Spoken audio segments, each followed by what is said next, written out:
तो देखिए, जब आपकी और हमारी बात होती है तो हम लोगों के लिए बर्फबारी है, लेकिन जो पहाड़ों पर रह रहे हैं उनके लिए ये बर्फ भारी है, क्योंकि उनका जीना मुहाल हो गया है।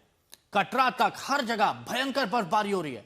पश्चिमी विक्षोभ का असर ऐसा है कि पिछले हफ्ते से शुरू हुआ बर्फबारी और बारिश का सिलसिला थमने का नाम नहीं ले रहा है।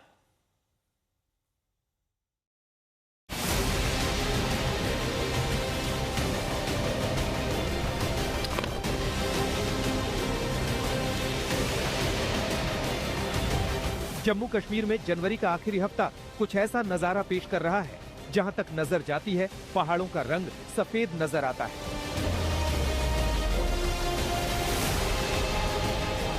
बर्फबारी इतनी शिद्दत के साथ हो रही है कि पर्वतों से लेकर सड़कों तक चारों ओर सिर्फ बर्फ ही बर्फ नजर आ रही है। और इस बर्फबारी के बीच जब सड़कों पर आवाजाही मुश्किल हो गई है, तो बर्फ के सफेद साम्राज्य के बीच गुजरती ट्रेन का सफर बेहद रोमांचक हो उठा है।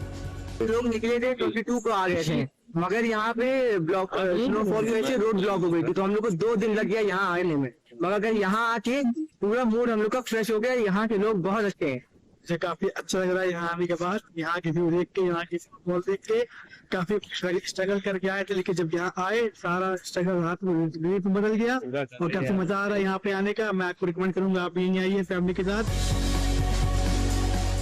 कटरा से श्रीनगर रूट पर चल रही वंदे भारत एक्सप्रेस के मुसाफिरों के लिए इन दिनों ट्रेन का सफर बेहद रोमांचकारी महसूस हो रहा है। इन दिनों ट्रेन की ऐतिहासिक यात्रा में बर्फ से ढकी कश्मीर घाटी के लुभावने नजारे देखने को मिल रहे हैं।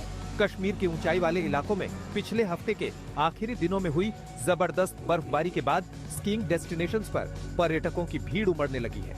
लगातार बर्फबारी से घाटी और आसपास की ढलानें बर्फ से ढक गई हैं, जिससे सर्दियों के खेलों, खासकर स्कीइंग के लिए माकूल हालात बन गए हैं। स्नो और स्की गेम्स को लेकर बढ़ते रुझानों को देखते हुए एडवेंचर के शौकीनों और विंटर स्पोर्ट्स ट्रेनिंग लेने वालों में दिलचस्पी बढ़ी है। इस बार जो बर्फबारी हुई है, उसमें बर्फ की क्वालिटी और गहराई स्कीइंग के लिए बेहद शानदार बन गई है।